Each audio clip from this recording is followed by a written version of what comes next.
Hello students, मैं कुलदीप आपका बहुत बहुत स्वागत करता हूं आपके अपने स्टडी चैनल यूपी एग्ज़ाम में। और हम कंटिन्यू कर रहे हैं अपने क्वेश्चन आंसर्स की सीरीज़ को, जो आपके आने वाले एग्ज़ाम आपका यूपी पेट और आपका एसएससी जीडी और कई सारे एग्ज़ाम्स के लिए बहुत ही इंपॉर्टेंट हो सकते हैं। अगर आपने पुराने वीडियोज़ को नहीं देखा है तो ऊपर आई बटन में और नीचे डिस्क्रिप्शन लिंक में जाकर आप वीडियोज़ को चेक कर सकते हैं। तो चलते हैं बिना टाइम वेस्ट करते हुए अपने अगले क्वेश्चन पे कि पर्यावरण स्वच्छ रखने की दृष्टि से निम्नलिखित में से कौन ऊर्जा स्रोत सर्वोत्तम है? सौर सेल, नाभिकीय विखंडन, पेट्रोलियम उत्पाद, वन उत्पाद। फटाफट बताइए। ये हो जाएगा हमारा ऑप्शन ए, सौर सेल। ठीक है, चलते हैं अगले क्वेश्चन पे कि पशुओं को दिया जाने वाला कौन सा दर्द निवारक भारत में गिद्धों के लगभग विलुप्त होने के लिए उत्तरदायी है? Ibuprofen, acetaminophen, aspirin, diclofenac. तो ये है हमारा ऑप्शन डी, डाइक्लोफिनेक। चलते हैं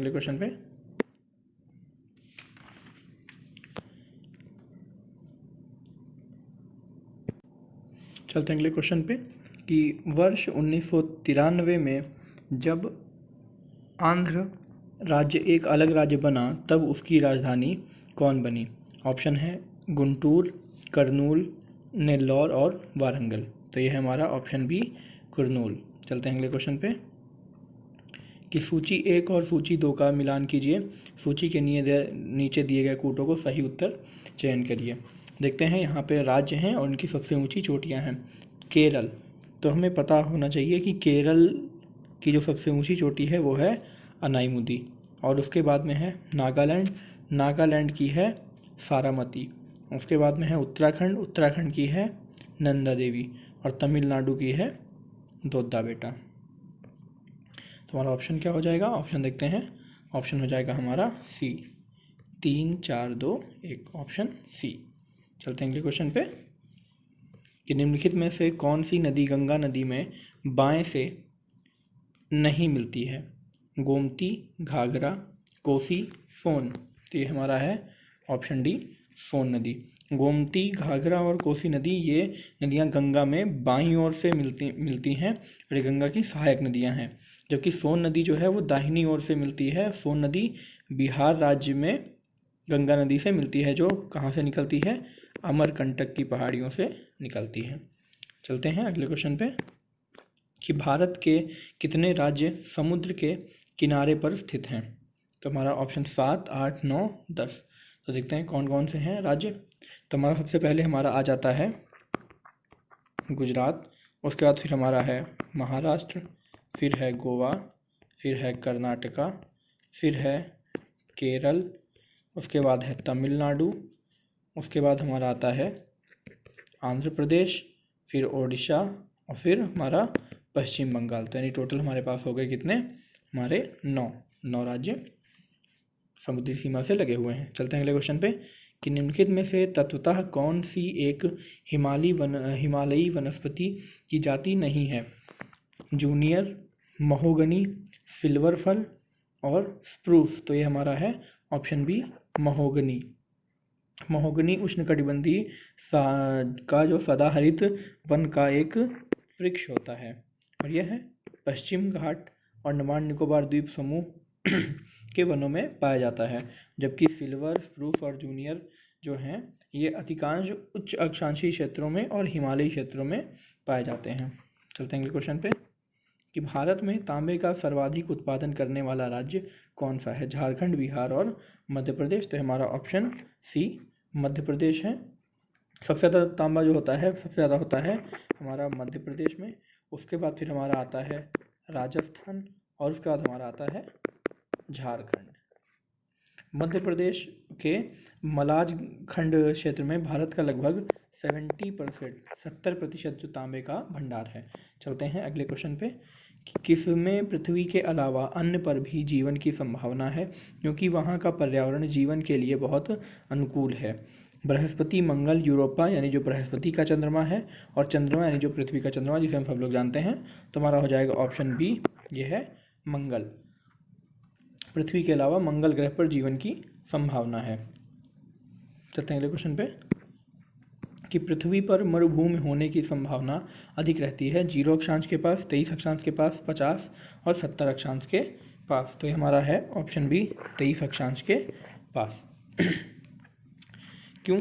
क्योंकि पृथ्वी पर मरुस्थल होने की जो संभावना होती है वह 23 से 1/2 अंश 23.5 अंश के अक्षांश के पास ज़्यादा होती है। और क्योंकि जो विषुवतीय क्षेत्र से चलने वाली हवाएं होती हैं ये आयनवर्ती क्षेत्रों में उतरती हैं, जिससे वहाँ का जो उच्च वायु दाब का क्षेत्र बन जाता है। अतः मौसम साफ रहने से वहाँ वर्षा का अभाव होने के कारण इस क्षेत्र में मरुभूमि अधिक पाई जाती है। चलते हैं अगले क्वेश्चन पे कि निम्नलिखित में से कौन सा बाल्कन देश नहीं है? Slovenia, Bulgaria, Romania, Austria. तो ये हमारा है ऑप्शन डी ऑस्ट्रिया। चलते हैं अगले क्वेश्चन पे कि निम्न में से कौन सी प्रक्रिया दरार घाटी के निर्माण में मदद करती है? ऑप्शन ए भूकंप, भ्रंश, तह करना या ज्वालामुखी। तो ये हमारा है ऑप्शन बी भ्रंश।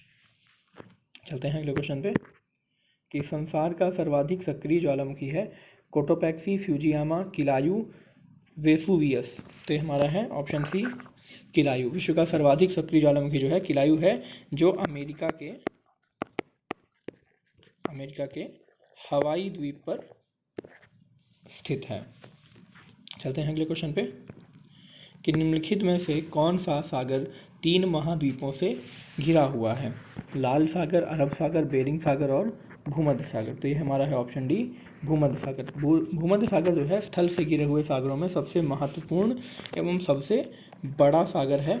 यह दक्षिण में अफ्रीका महाद्वीप, उत्तर में यूरोप और पूर्व में एशिया महाद्वीप से घिरा हुआ है।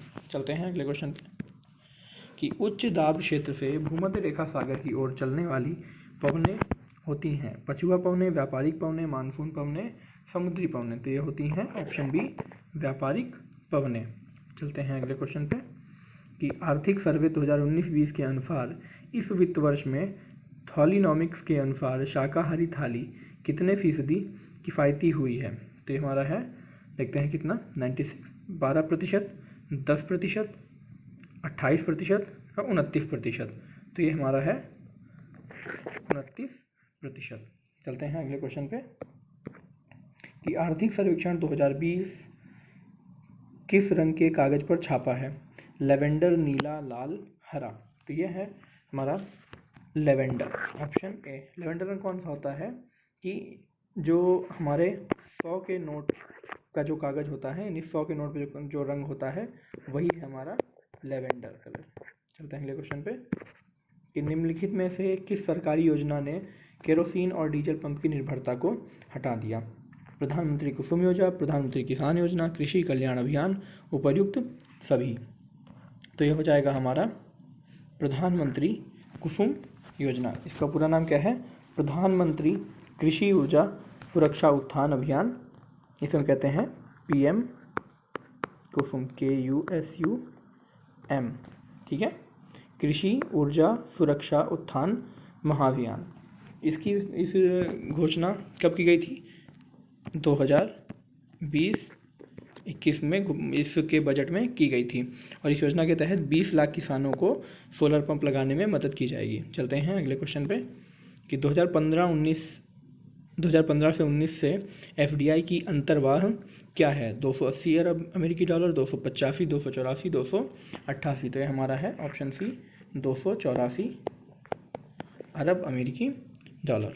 चलते हैं अब अगले क्वेश्चन पे कि केंद्र सरकार द्वारा कायाकल्प और शहरी परिवर्तन हेतु अटल मिशन यानी अमृत को किस वर्ष तक विस्तारित करने का निर्णय लिया गया है? मार्च 2022, अप्रैल 2020, मई 2020, जून 2020। तो ये हमारा ऑप्शन ए मार्च 2022। तो आज के लिए इतना ही, मिलते हैं अगले वीडियो में। तब तक के लिए thank you, take care, bye bye.